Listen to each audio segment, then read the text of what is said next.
नमस्कार, आप सभी का हमारे चैनल जय गुरुदेव उत्तराखंड पर एक बार फिर से बहुत बहुत स्वागत है। आशा करते हैं कि आप सभी स्वस्थ होंगे। इसी कामना के साथ आइए बिना देर किए हुए लेकर चलते हैं आपको आज के अद्भुत विशेषांक की ओर। तो आज के क्रमांक में हम बात करने जा रहे हैं कि आप काफी समय से पूजा पाठ कर रहे हैं, अपने अनुष्ठान कर रहे हैं, लेकिन उनका फल आपको आखिर क्यों नहीं मिल पाता है। ऐसे कौन से कारण हैं जो कि आपके पूजा विधि विधान में चाहे अनचाहे किसी न किसी प्रकार की त्रुटिवश आपके जीवन में पूर्ण कृपा को अर्जित नहीं कर पाते हैं। तो आज के इस क्रमांक में हम इसी विषय पर बात करने वाले हैं, क्योंकि बहुत सारे अनन्य दर्शकों के इसी क्रम में प्रश्न आ रहे हैं कि हमें तो ईश्वर से जुड़े हुए काफी समय हो गया, लेकिन फिर भी हमारे जीवन में क्यों चमत्कार नहीं होते, क्यों हमारे जीवन में हम आगे नहीं बढ़ पा रहे हैं, क्यों जीवन इतना कष्टमय हो गया है। तो आइए बिना समय व्यर्थ किए हुए बढ़ते हैं आज के इस अद्भुत क्रमांक की ओर। श्री महाराज जी के आशीर्वाद अनुसार आज आपको 3 हम ऐसे उपाय बताने वाले हैं जो कि यदि आप क्रमबद्ध होकर करते हैं तो आपके जीवन में जिन चीजों का आपको फल नहीं मिल रहा, जीवन में काफी पूजा विधि विधान, काफी अनुष्ठान और आध्यात्म की ओर गति करने पर भी जीवन में कुछ अद्भुत नहीं हो पा रहा, तो आज के ये 3 उपाय यदि आप कर लेते हैं तो निश्चित तौर पर आपकी ये शिकायत, आपके ये कष्ट सदा के लिए दूर होने वाले हैं। तो आइए बढ़ते हैं पहले उपाय की ओर। देखिए, पहला उपाय बताने से पूर्व मैं आपको एक बात अवश्य बताऊंगा कि यदि आप चाहते हैं कि हमारे जीवन में किसी न किसी प्रकार के बड़े चमत्कार घटित हों, हम जीवन में आगे बढ़ सकें, सच्चा मार्गदर्शन मिल सके, तो एक बात का आपको ध्यान करना है कि आध्यात्म का एक ही मार्ग है, वह है भक्ति मार्ग। आप जीवन में पूजा विधि विधान अनुष्ठान से अपने आप को जोड़ के रखेंगे तो आपको जीवन में कष्ट नहीं आएंगे। अब बात करते हैं वो कौन सा उपाय है जो आपको करना चाहिए।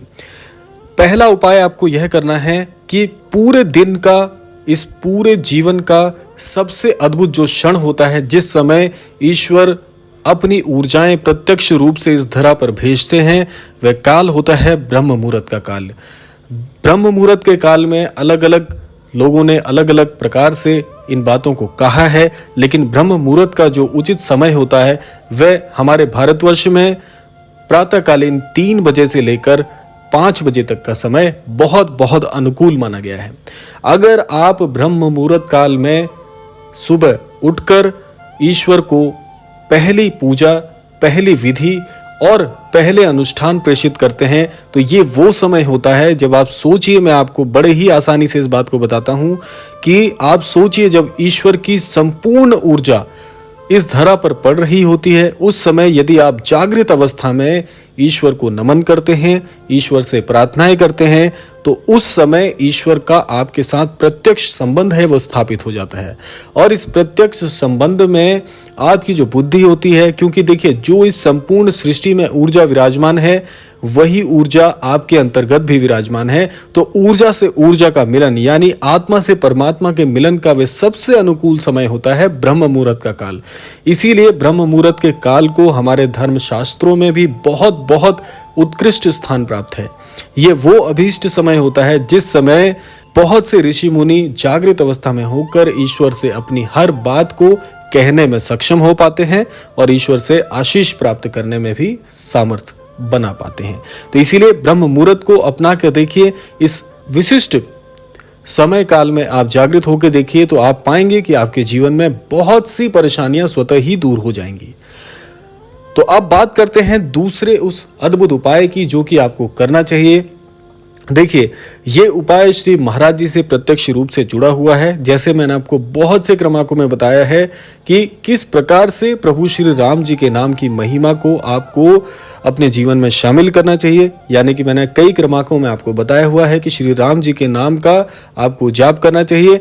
लेकिन आज के इस क्रमांक में मैं आपको एक ऐसा मूल मंत्र बताने वाला हूं जो कि स्वयं श्री महाराज जी भी करते हैं। देखिए, श्री राम जी के नाम का जो जाप है वह स्वयं श्री महाराज जी तो करते ही हैं, इसके साथ साथ श्री महाराज जी नारायण नारायण का भी जाप करते हैं। यानी कि आप एक मूल मंत्र और बना सकते हैं। यदि आप राम राम का जाप तो कर रही हैं, लेकिन इसके साथ साथ यदि आप नारायण नारायण का जाप भी प्रारंभ करते हैं। तो नारायण नारायण का जाप आप सभी जानते हैं कि स्वयं श्री महाराज जी भी करते हैं। इसके अलावा हमारे पौराणिक काल में यदि आप पीछे मुड़कर देखते हैं तो वहां पर स्वयं श्री नारद जी ने भी नारायण नारायण के नाम की बहुत महिमा गाई है। और प्रभु श्री नारायण जी के नाम का नाम लेने से भी बहुत सी सिद्धियां आपको प्राप्त होती हैं। देखिए, जब आप नारायण नारायण का नाम जाप करते हैं तो इससे क्या होता है कि सबसे पहला लाभ आपको ये होगा कि आपका जो अंतर्मन है वो आध्यात्म में पूरी तरह से एक प्रकार से समर्पित हो जाएगा। जिन लोगों को ये शिकायत होती है कि हम अपने जीवन में आध्यात्मिक तो बनना चाहते हैं लेकिन इस भौतिक संसार में हम खो जाते हैं, तो नारायण नारायण का जाप करने से आपके जीवन में एक परिवर्तन तो बहुत बड़ा आने वाला है कि आपको एक ऐसी दृष्टि मिलेगी जिसमें भौतिक जगत आपको अलग दिखाई देगा और उसी प्रकार से ये जो आध्यात्मिक जगत है इसमें आप दोनों में भिन्नता करने में पूर्ण रूप से सक्षम हो पाएंगे। और ये सबसे अद्भुत चीज होती है कि जब आप भौतिक जगत और आध्यात्मिक जगत को अलग अलग दृष्टि से देखना प्रारंभ करते हैं तो समझ लीजिए कि आप जीवन में जो भी सिद्धि प्राप्त करना चाहते हैं उसके लिए आपका मार्ग प्रशस्त हो जाता है। तो इतनी शक्ति है प्रभु श्री नारायण जी के नाम में। और देखिए, वैसे तो देखिए सारे जाप जो होते हैं वो एक ही परमात्मा को समर्पित होते हैं। जिस प्रकार से अलग अलग नामों का जो महत्व होता है वो अलग होता है, उसी प्रकार से इन नाम जापों का भी यदि आप जाप करते हैं तो उससे क्या होगा कि मिलने वाले जो फल हैं उसमें भी आपको बहुत बहुत अद्भुत प्रकार के अनुभव भी प्राप्त होंगे। तो इसीलिए आप जीवन में नारायण नारायण के नाम का भी जाप कर सकते हैं, जो कि बहुत बहुत उत्कृष्ट है, बहुत अद्भुत है। आपके जीवन में अनेकों आशीर्वाद ये लेकर आएगा। तो ये जाप भी आप अपने जीवन में जोड़कर रखिएगा। अब बात करते हैं तीसरे उपाय की, जो कि इस क्रमांक में बहुत महत्वपूर्ण किरदार निभाने वाला है। तो तीसरा उपाय है कि अब देखिए, तीसरा उपाय जो है ये इतना सरल है कि हर एक को लगेगा कि इतना सरल उपाय तो हम भी कर सकते हैं, इसमें क्या बड़ी बात है। देखिए, मैं हर क्रमांक में आपको एक बात कहता हूं, जो चीज सबसे सरल नजर आती है वही सबसे ज्यादा गूढ़ होती है। जिसको आप सरल मानते हैं उस सरलता का अनुभव आप कर तो रहे हैं, लेकिन उस बात को निभाना भी अपने आप में एक बहुत बड़ी बात है। तो इसीलिए जो ये उपाय है ये इतना सरल है कि अगर आप इसको कर लेते हैं तो आप पाएंगे कि किसी न किसी प्रकार से आपके जीवन में उन्नति के मार्ग भी प्रशस्त होने वाले हैं। साथ साथ आपको आध्यात्म के प्रति रुचि भी बढ़ेगी, क्योंकि जब तक रुचि नहीं होगी तब तक आप आध्यात्म में गति नहीं कर सकते हैं। अब तीसरा उपाय क्या है यह सुनिएगा कि देखिए, प्रत्येक व्यक्ति चाहता है कि मैं ईश्वर को अपनी पूजा आराधना और विधि से प्रसन्न कर लूं, लेकिन समय के अभाव के चलते हम ये कार्य नहीं कर पाते हैं। तो पहले उपाय में तो मैंने आपको बताया कि ब्रह्म मुहूर्त में जागृत होना है और साथ साथ पूजा प्रेषित करनी है। लेकिन कई लोगों की यहाँ पर भी शिकायत होती है कि हम ब्रह्म मुहूर्त में नहीं उठ पाते या किसी कार्य के चलते हम असमर्थ हैं उस पूजा को करने में। तो क्या कोई ऐसा मार्ग हो सकता है जिससे हमें ब्रह्म मुहूर्त की पूजा का ही लाभ मिल सके? तो बिल्कुल आपके लिए ये तीसरा उपाय बहुत महत्वकारी है। इसमें आपको क्या करना है कि आपको प्रातःकालीन पूजा अगर नहीं कर पा रहे हैं तो संध्याकालीन पूजा अवश्य करनी ही करनी है, ये नियम बना लीजिए। क्योंकि पूरे दिन में ब्रह्म मुहूर्त के अलावा एक ऐसा समय और होता है जिस समय आपको बहुत अद्भुत लाभ होते हैं उस पूजा के। ये पूजा है संध्याकालीन आरती, संध्याकालीन पूजा, संध्याकालीन ईश्वर की आराधना करना।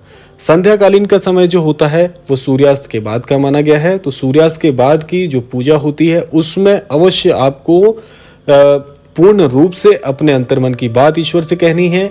जिस भी प्रकार से आप पूजा विधि विधान कार्य करते हैं, सबकी पूजा विधि विधान अलग अलग होते हैं, लेकिन सबसे बड़ा महत्व है कि आप पूजा करिए तो सही। इसीलिए संध्याकालीन का समय उन लोगों के लिए बड़ा उपयुक्त है जो ब्रह्म मुहूर्त में नहीं उठ पाते हैं या किसी कारणवश ब्रह्म मुहूर्त की जो पूजा है उसको करने में असमर्थ हैं। इससे आपको मैं बता दूं कि उतना ही लाभ मिलेगा जितना ब्रह्म मुहूर्त की पूजा का मिलता है, क्योंकि संध्याकालीन आरती जो होती है वो हमारे शांत मन से होकर गुजरती है और ईश्वर के चरणों को पूर्ण रूप से स्पर्श करके उन्हें हमारी याद दिलाती है। तो इसीलिए ये 3 उपाय जो मैंने आपको बताए हैं, अगर ये 3 उपाय आप कर लेते हैं तो श्री महाराज जी की अद्भुत कृपा तो आपको मिलेगी ही, साथ साथ आध्यात्म में गति करने वाले लोगों की जो अभी तक की अपेक्षाएं हैं वो भी पूर्ण होती हैं। तो आज का ये अद्भुत क्रमांक यहीं पर समाप्त होता है। आशा करते हैं इस क्रमांक से आपको अवश्य ही कुछ महत्वपूर्ण जानकारी प्राप्त हुई होगी। इसी कामना के साथ विदा लेने का समय आ गया है। विदा लेने से पूर्व समय है प्रार्थना का। यही प्रार्थना करना चाहूंगा कि श्री महाराज जी आप सभी को सन्मति प्रदान करें, सद्बुद्धि प्रदान करें, इस संपूर्ण सृष्टि का, इस संपूर्ण लोक का कल्याण हो। इसी कामना के साथ विदा लेते हैं। मिलते हैं अगले क्रमांक में। तब तक के लिए जय श्री राम, जय गुरुदेव, जय उत्तराखंड।